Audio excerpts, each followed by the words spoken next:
بسم الله الرحمن الرحيم. صلى الله تعالى على خير خلقه سيدنا ومولانا محمد وعلى آله وصحبه وبارك وسلم تسليما كثيرا. وعن أبي هريرة رضي الله عنه قال قال رسول الله صلى الله عليه وسلم بادروا بالأعمال ستا: الدخان والدجال ودابة الأرض وطلوع الشمس من مغربها وأمر العامة وخويصة أحدكم. رواه مسلم.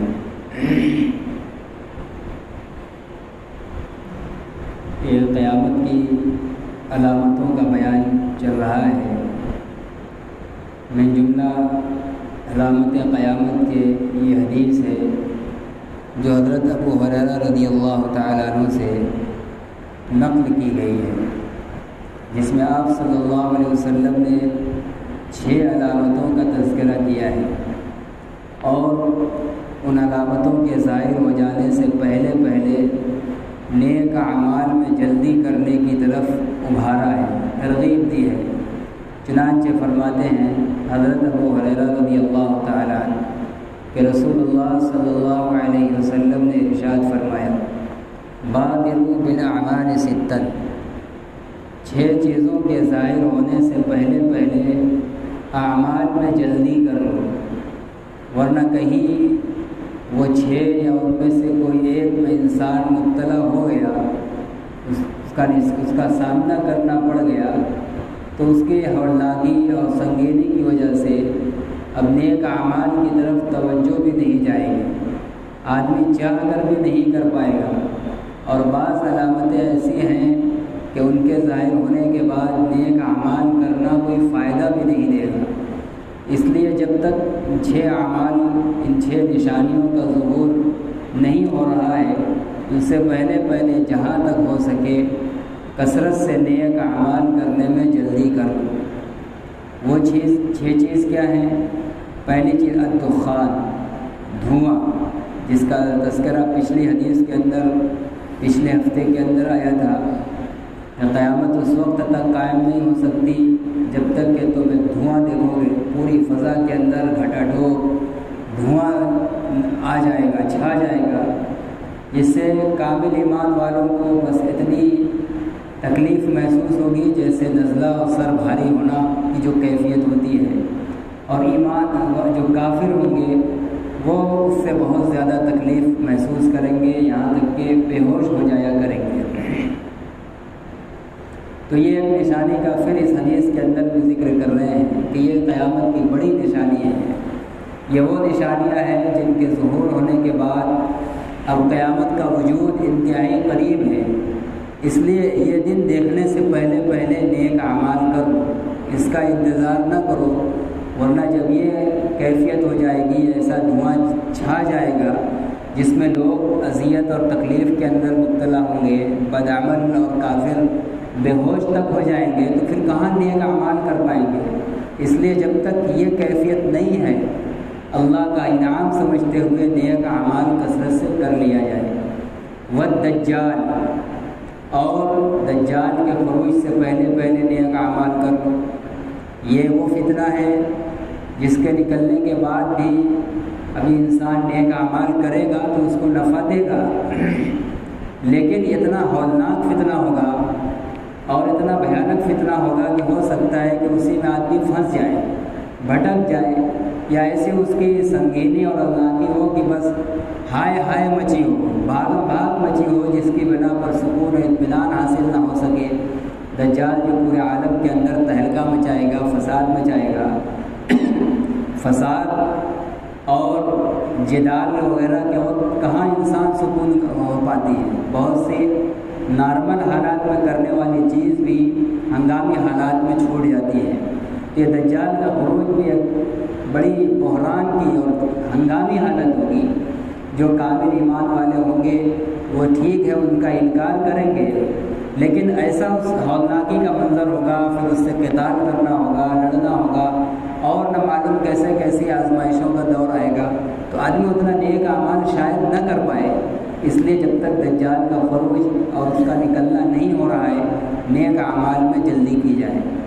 ودابۃ الارض، اور دابۃ الارض زمین کا چوپایا جانور، جو قیامت کی ایک بڑی نشانی ہے، جس کا پچھلی حدیث میں ذکر آیا تھا کہ یہ مکہ مکرمہ کی مروہ پہاڑی اچانک ایک دن پھٹے گی اور اس میں سے ایک جانور ظاہر ہوگا جو دائنے ہاتھ میں عصائے موسیٰ اور بائیں ہاتھ میں سلیمان علیہ السلام کی انگوٹھی لیے ہوئے ہوگا، اور وہ انسانوں کے آپس میں بات کرنے کی طرح انسانوں سے وہ جانور بات کرے گا۔ تو یہ بھی بڑی عجیب و غریب نشانی ہے۔ کافروں کے اوپر مہر لگاتا جائے گا اسی نشانیوں سے کفر کی، اور ایمان والوں کے چہرے پر عصائے موسیٰ سے ایمان کے نور کا نشان لگائے گا۔ تو یہ ایک الگ الگ بانٹ دینے کا زمانہ ہوگا، یہ بڑی عجیب و غریب نشانی ہے۔ تو یہ بھی ایک افراتفری کا زمانہ ہوگا۔ ایسے موقع پر اگر ہم اس کے نکلنے سے پہلے بدعمل رہ گئے اور خدا نہ کرے اس کا اچانک خروج ہو گیا اور کہیں سلیمان علیہ السلام کی انگوٹھی سے ہمارے اوپر مہر لگ گئی، تو پھر تو اب کچھ کرنا دھرنا کوئی نفع نہیں دے گا۔ اس لیے جب تک یہ جانور ابھی نہیں نکل رہا ہے، ہمارے پاس وقت ہے توبہ استغفار کا اور نیک اعمال کی کثرت کا۔ وطلوع الشمس من مغربها، اور سورج کے مغرب سے طلوع ہونے سے پہلے پہلے نیک اعمال میں جلدی کر دو۔ یہ نشانی تو بالکل فیصلہ کن نشانی ہے۔ یہ وہ نشانی ہے سب سے پہلی ان نشانیوں میں کہ اب اس کے بعد واقعی اعمال کا سلسلہ بند۔ جو کافر ہے کافر رہے گا، جو گناہ گار ہے گناہ گار رہے گا، جو نیک ہے نیک رہے گا۔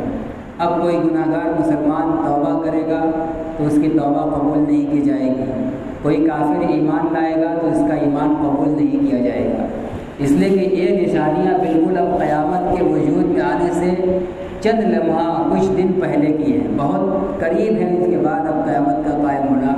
اب ان نشانیوں کے ظاہر ہونے کے بعد گویا مطلب یہ ہے کہ دنیا کے دھوکہ اور اس کے فریب کا پردہ کھل گیا، اب آخرت کے احوال سامنے آ گئے۔ تو اب جب سب کچھ دیکھ رہا ہے، آدمی دیکھ رہا ہے کہ اب مصیبت میں پھنسنا ہی ہے، اس کے علاوہ کوئی چارہ نہیں ہے، اور پھر اس کے بعد ایمان اور توبہ چلا کر رہا ہے تو وہ کوئی نفع نہیں دے گا۔ اصل ایمان تو وہ ہے جو انسان بغیر دیکھے لائے۔ ہمیں یقین ہے کہ ابھی کل قیامت نہیں آئے گی، ابھی ہماری زندگی 50 سال نہیں آئے گی، لیکن ہم ہر دن ڈر کر آج ہی توبہ کر لیں، آج ہی ایمان لے آئے، آج ہی عمل کر لیں بن دیکھے، یہ ایمان زیادہ معتبر ہے۔ جب دیکھ لیا کہ بالکل آخری نشانی ظاہر ہو گئی، اب تو قیامت قائم ہونی ہی ہونی ہے، اب مصیبت سے بالکل یقین کے ساتھ سر پہ آ پڑتی دیکھ کر ایمان اور توبہ یہ کوئی نفع کی چیز نہیں ہے۔ تو اس لیے فرمایا کہ سورج کے مغرب سے طلوع ہونے سے پہلے پہلے نیک اعمال میں جلدی کرو۔ وَأَمْرَ الْعَامَّةِ، اور عام فتنہ ظاہر ہونے سے پہلے عمومی دنیا دین بیزاری کا اور اعمال سے بے رغبتی کا عمومی فتنہ برپا ہوگا، فرمایا کہ اس سے پہلے پہلے نیک اعمال کرو۔ اس لیے کہ جب کسی چیز کی عمومی ہوا چل جاتی ہے تو پھر اس سے نکلنا بڑا مشکل ہوتا ہے۔ دیکھیے مختلف امور اور مختلف کام ہم لوگ سماج کے اندر انجام دیتے ہیں، اور ایسے بہت سے کام ہیں جن کے اندر ہماری دینی رہنمائی کچھ ہے، لیکن سماج کا دستور اور رسم و رواج دین سے ہٹ کر کچھ اور بنا ہے۔ آدمی نماز پڑھ رہا ہے، روزے رکھ رہا ہے، حج کر رہا ہے، عمرہ کر رہا ہے، سب کچھ کر رہا ہے، تلاوت کر رہا ہے، لیکن جب وہ چند وہ سماجی کام مثلا نکاح وغیرہ لے لیجیے اس کو کرنے پر آتا ہے تو وہ انسان 100% اپنا وہ کام دین کے مطابق نہیں کر پاتا۔ رواج اور رسم و رواج اس کے تقریبات میں پروگرام میں گھس ہی جاتے ہیں۔ کیوں؟ اس لیے کہ وہ چیزیں بالکل عام ہو گئی ہیں۔ ایسے ہی اگر پورے کلی دین کے بارے میں دین بیزاری کا فتنہ عام ہو جائے گا تو پھر انسان کے لیے دین پر چلنا بڑا مشکل ہو جائے گا۔ آج ابھی بہت بڑا تو نہیں ہوا ہے، لیکن کسی نہ کسی پیمانے پر عمومی طور پر ایک مثال لی جائے، دین بیزاری کا فتنہ یقیناً عام ہے۔ ہم میں سے اکثر لوگ، ہمارے معاشرے کی بڑی تعداد دین بیزار ہے، کسی بھی کام میں ان کے دین کی طرف کوئی توجہ نہیں ہے۔ دین کا سب سے اہم فریضہ دیکھ لیجیے، پوری اپنے محلے کے اندر مسلمانوں کی آبادی کا تناسب دیکھا جائے اور 5 وقتہ نماز میں مسجد میں حاضری دیکھ لی جائے، ان کی تعداد زیادہ ہے بے نمازی کی۔ تو نماز سے بیزاری یہ عام ہے، ایسے ماحول کے اندر چند افراد کا نماز کی طرف آنا یہ بہت بڑا مجاہدہ ہے۔ جب کوئی چیز سماج کے اندر عام ہوتی ہے تو اس کے خلاف کرنا آسان نہیں ہوتا ہے۔ گویا جب اذان ہوئی مٹھی پر لوگ مسجد میں آ رہے ہیں، وہ پورے سماج اور معاشرے کی مخالفت کر کے مسجد میں آ رہے ہیں، ورنہ قدم قدم پر معاشرے کا پورا نظام، گھریلو نظام، طبیعت، نفس سب نماز سے روکنے پر لگے ہوئے ہیں، لیکن انسان سب کچھ کچل کر نماز کے لیے آ رہا ہے تو یہ کوئی معمولی قدم نہیں ہے۔ تو یہ عمومی فتنہ دین بیزاری کا یہ مختلف شعبے کے اعتبار سے مختلف علاقوں کے اندر کچھ نہ کچھ ہے، لیکن یہ حدیث کے اندر امر العامہ بالکل انتہائی عام ہو جائے گا۔ قدم آدمی نہیں بڑھا پائے گا دین کے کسی عمل کی طرف، ایسا ماحول ہو جائے گا۔ فرماتے ہیں کہ ایسا عمومی وقت آ جانے سے پہلے پہلے نیک اعمال میں جلدی کر لو۔ اگر اس نارمل حالات کے اندر ہم جلدی کیے رہیں گے، ڈٹے رہیں گے، تو اعمال کے مستقل کرتے رہنے سے دل کے اندر ایمان کا نور بڑھتا ہے، ہمت بڑھتی ہے، پختگی بڑھتی ہے۔ اب اگر ہمارے سامنے مخالف ماحول اور حالات آ بھی جائیں تب بھی ہماری طبیعت اور دل ایسا بن چکا ہے کہ نہیں یہ کام ہمارے دین کا ہے، اب نماز کا وقت ہے، نہیں اس کو کنارے ہم نماز ہی پڑھیں گے۔ لیکن یہ کبھی تبھی ہوگا جب نارمل حالات کے اندر بھی ہم ڈٹے ہوئے ہوں گے۔ ہم آج غفلت میں رہیں اور سوچیں کہ چلو پھر کر لیں گے تو پھر ایسے ہی وقت آ جائے گا کہ ہم چاہ کر بھی نہیں کر پائیں گے۔ اس لیے بہت سے دینی معاملات کے اعتبار سے تو یہ امر العامہ کا ہمارے معاشرے کے اندر ظہور ہو چکا ہے۔ بہت سی جگہ ہم لوگ ایسا پھنسے ہیں، بڑے بڑے دیندار، علماء، حاجی، نمازی، بہت سا ایسا ان کے سامنے موقع آتا ہے کہ وہاں سماجی نظام دین سے ہٹ کر ایسا اس کے اندر عموم ہو گیا ہے اور دین سے اس معاملے میں ایسے بے توجہی ہو گئی ہے کہ وہاں دین کے مطابق انجام دینا اس کام کو آسان نہیں ہو پاتا۔ تو خدا نہ کرے ایسا ہم پورے دین کے اعتبار سے کسی ایسے فتنے میں مبتلا ہو جائیں کہ دین کا کوئی حکم بھی بجا نہ لائیں، اس پر عمل نہ کریں۔ اس لیے آپ صلی اللہ علیہ وسلم نے ترغیب دی ہے کہ ایسی صورتحال دین سے دوری اور بیزاری کا عمومی فتنہ عام ہونے سے پہلے ہم نیک اعمال میں جلدی کر لیں۔ وَخُوَيْصَةَ أَحَدِكُمْ، اور تم میں سے کسی کے خاص حالات میں مبتلا ہونے سے پہلے، کبھی کوئی فتنہ عمومی ہوتا ہے جیسے ابھی جو مثالیں دی گئی، اور کبھی انسان کے کسی ایک شخص کے اوپر ذاتی طور پر کچھ حالات ہوتے ہیں، مصیبتیں ہیں، مشکلات ہیں، یا ذاتی طور پر خود اس کے اندر دین کی مجلسوں سے، دین سیکھنے سے اتنا دوری ہے اور وہ بے دینوں کے ماحول میں اتنا اٹھا بیٹھا ہے کہ اس کا دل مسخ ہو چکا ہے، بالکل فتنے کا شکار ہے۔ اس کی طبیعت ہی کے اندر خیال ہی نہیں آتا کہ رمضان کا مہینہ ہے، روزہ رکھنا چاہیے، اذان کا وقت ہے، نماز پڑھنی چاہیے، فلاں شریعت کا حکم ہے، کہیں بھی اس کو خیال ہی نہیں آتا، حتیٰ کہ وہ غیر مسلموں کے ساتھ اتنا خلط کرتا ہے کہ بہت سے غیر مسلموں کی تہذیب و تمدن کو بھی وہ اعلان کرنے لگتا ہے۔ تو کوئی مسلمان خصوصی طور پر کسی ایسے فتنے کے اندر مبتلا ہو جائے، جب ایسی کسی صورتحال کے اندر مبتلا ہو جائے گا تو کہاں عمل کر پائے گا؟ اس لیے ہم ذاتی طور پر بھی اپنی ذات کے اعتبار سے کسی ایسے فتنے میں مبتلا ہو جائیں کہ ہماری طبیعت کے اندر نیکی کا خیال ہی نہ آئے، عبادت کا خیال ہی نہ آئے، دل طبیعت بالکل مر چکی ہو، ایسا ماحول آنے سے پہلے نیک اعمال میں جلدی کی۔ ابھی طبیعت ہے کہ خیال آ جا رہا ہے کہ نہیں ہمیں نماز پڑھنی چاہیے، تو فوراً اس پر عمل شروع کر دیں، لگ جائیں، ورنہ ایک وقت وہ آئے گا کہ دل ایسا مردہ ہو جائے گا کہ دل کے اندر خیال بھی نہیں آئے گا اور کوئی افسوس بھی نہیں ہوگا کہ ہم نماز سے دور ہیں، ہم فلاں شرعی حکم سے دور ہیں۔ اس لیے ذاتی طور پر کسی فتنے میں مبتلا ہونے سے یا کسی مصیبت میں، آج خوشحال ہیں، امن کی حالت میں نہیں توجہ ہو رہی ہے، کل کسی ایسی مصیبت میں پھنس گئے کہ اب چاہ کر بھی نہیں کر پائیں گے، یا ایسے کسی معاشی اور کاروباری بحران اور الجھنوں میں پھنسا دیے گئے کہ ہر وقت اسی کے ٹینشن اور الجھن میں ہیں، خیال ہی نہیں آتا، جی نہیں لگتا کہ نماز اور مسجد کی طرف قدم بڑھائیں۔ ایسے حالات کے آنے سے پہلے فرماتے ہیں کہ نیک اعمال میں جلدی کرو، دھواں کی نشانی کے ظاہر ہونے سے پہلے دجال سے پہلے، زمین کا جو چوپایا دابۃ الارض جس کو کہا جاتا ہے اس کو نکلنے سے پہلے، سورج کے مغرب سے طلوع ہونے سے پہلے، اور دین بیزاری کے عام فتنہ اور خاص فتنہ سے پہلے، ان سے پہلے نیک اعمال میں جلدی کرو۔ وعن عبد الله بن عمرو رضي الله عنهما قال سمعت رسول الله صلى الله عليه وسلم يقول إن أول الآيات خروجا طلوع الشمس من مغربها وخروج الدابة على الناس ضحى وأيهما ما كانت قبل صاحبتها فالأخرى على أثرها قريبا۔ حضرت عبداللہ ابن عمرو بن العاص رضی اللہ عنہما فرماتے ہیں کہ میں نے رسول اللہ صلی اللہ علیہ وسلم کو فرماتے ہوئے سنا، بلا شبہ قیامت کی سب سے پہلی نشانی، قیامت کی نکلنے والی سب سے پہلی نشانی سورج کا مغرب سے طلوع ہونا ہے۔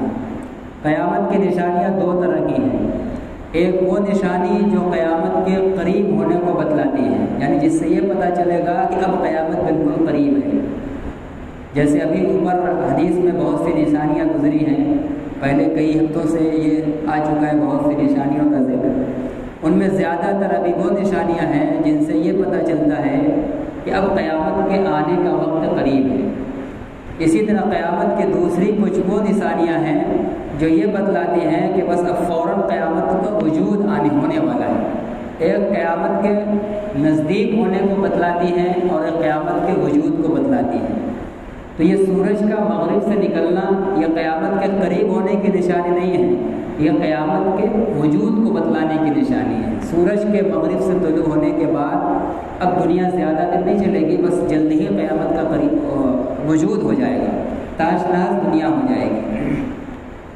تو ایک نشانی ہوتی ہے جو قیامت کے قریب ہونے کو بتلاتی ہے، تو ان نشانیوں میں سب سے پہلی نشانی تو آپ صلی اللہ علیہ وسلم کی بعثت ہے۔ آپ کے بعد اب قیامت تک کوئی نبی آنے والا نہیں ہے، آپ کا نبی بنا کر بھیج دیا جانا یہ قیامت کے قریب ہونے کی سب سے پہلی نشانی ہے، کہ اس کو حدیث کے اندر خود آپ نے بیان فرمایا ہے۔ آپ نے خود فرمایا بعثت انا والساعة کہاتین، میری بعثت اور قیامت اس طرح ملی ہوئی ہے، یعنی بیچ میں کوئی فاصلہ نہیں ہے، نبی کی بعثت ہے، اب اس کے بعد جب آپ کی بعثت نبوت کا زمانہ ختم ہوگا تو پھر قیامت ہی ہے، بیچ میں کوئی اور شریعت کوئی اور نبی آنے والا نہیں ہے۔ تو قیامت کے قریب ہونے کی نشانی سب سے پہلی نشانی آپ صلی اللہ علیہ وسلم کی بعثت ہے۔ اور یہاں جو کہا گیا ہے کہ قیامت کی ظاہر ہونے والی سب سے پہلی نشانی سورج کا مغرب سے نکلنا ہے، تو یہ قیامت کے وجود کو بتلانے والی نشانی، قریب ہونے کو نہیں، جو یہ بتلائے گی کہ اب قیامت کا وجود ہونے والا ہے۔ وَخُرُوجُ الدَّابَّةِ عَلَى النَّاسِ ضُحًى، یا لوگوں کے سامنے چاشت کے وقت میں دابہ جانور کا نکلنا ہے، جو اوپر جو آیا دابۃ الارض، جو جانور مروہ پہاڑی سے نکلے گا، جو لوگوں سے بات کرے گا، یہ جانور اس میں آ گیا کہ چاشت کے وقت میں نکلے گا، لوگوں کے سامنے چاشت کے وقت ظاہر ہوگا۔ تو اب اس حدیث کے اندر کہہ رہے ہیں کہ قیامت کی جو ظاہر ہونے والی نشانیاں ہیں ان میں سب سے پہلی نشانی سورج کا مغرب سے نکلنا ہے یا چاشت کے وقت میں اسی دابۃ الارض کا نکلنا ہے، دونوں میں سے کوئی ایک نشانی پہلے ہوگی۔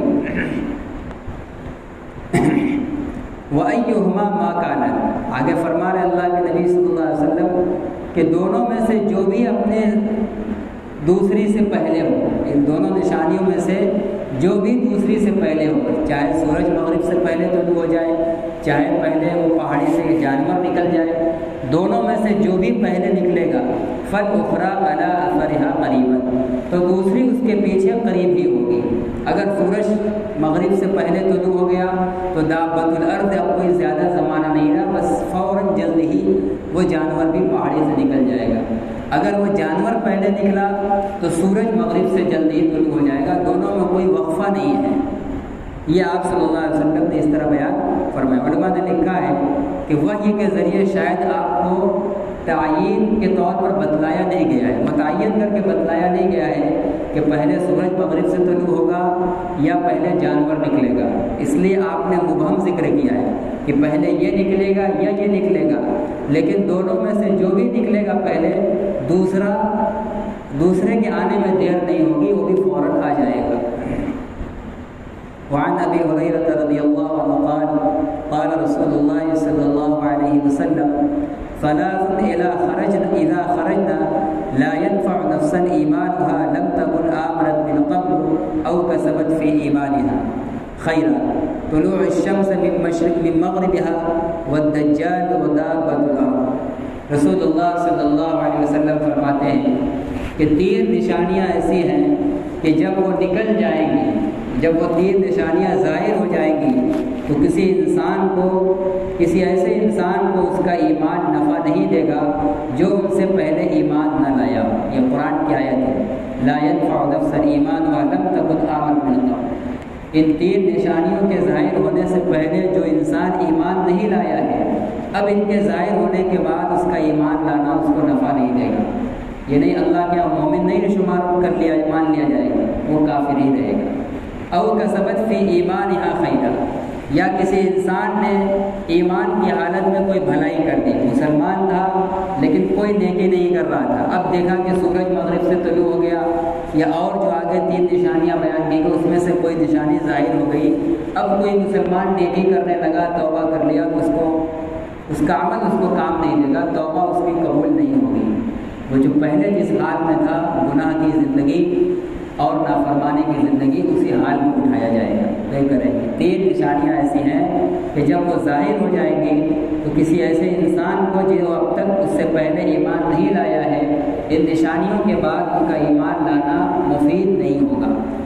یا کوئی ایمان والا جس نے اس سے پہلے نیکی نہیں کی ہے، ان نشانیوں کے ظاہر ہونے کے بعد کوئی نیکی کر رہا ہے تو یہ نیکی اس کو کام نہیں دے گی۔ وہ کیا ہے 3 نشانیاں؟ طلوع الشمس من مغربها، سورج کا مغرب سے طلوع ہونا، والدجال، اور دجال کا نکلنا۔ دجال کے فوراً نکلنے کے بعد ایسا نہیں ہوگا، چونکہ دجال کے نکلنے کے بعد جلدی ہی پھر سورج کا مغرب سے طلوع ہونا ہوگا، اس لیے یہاں دجال کا بھی ذکر کر دیا ہے۔ ودابۃ الارض، اور دابۃ الارض جو زمین کا چوپایا ہے۔ یہ 3 نشانیاں ہیں کہ جب یہ ظاہر ہو جائیں گی تو اب کسی انسان کو جو اب تک نیکی نہیں کرتا تھا وہ نیکی کرنا نفع نہیں دے گا، اور جو کافر اب تک مومن نہیں ہوا تھا، ان نشانیوں کے ظاہر ہونے کے بعد ایمان لانا اس کو نفع نہیں دے گا۔ سورج مغرب سے کیسے طلوع ہوگا؟ سورج جب روزانہ مغرب میں طلوع ہوتا ہے تو حدیث کے اندر آیا ہے کہ وہ عرش کے سامنے اللہ کے یہاں حاضر ہوتا ہے، سجدہ کرتا ہے، پھر اس کو اجازت دے دی جاتی ہے، پھر وہ اپنے راستے سے نکلتا ہے، چلا آتا ہے، یعنی پھر مشرق سے آتا ہے۔ ایک دن جب اللہ کو مغرب سے نکالنا منظور ہوگا تو سورج حسب معمول ڈوب کر اللہ کے پاس جائے گا، سجدہ کرے گا، اس وقت سورج کا وہ سجدہ قبول نہیں کیا جائے گا۔ اللہ تعالیٰ کہا کہ جہاں سے آیا وہیں سے چلے جاؤ، تو وہ مغرب سے آیا اللہ کے پاس پہنچتا ہے ڈوب کر، تو وہ مغرب سے ہی اگلے دن نکل جائے گا، اس لیے اس کو وہی حکم ہوگا کہ تم کو اب آگے بڑھنے کی اجازت نہیں ہے، جہاں سے آئے ہو وہیں سے نکل جاؤ، تو اس دن وہ اچانک مغرب سے طلوع ہو جائے گا۔ اگلی حدیث کے اندر اس کا بیان آئے گا۔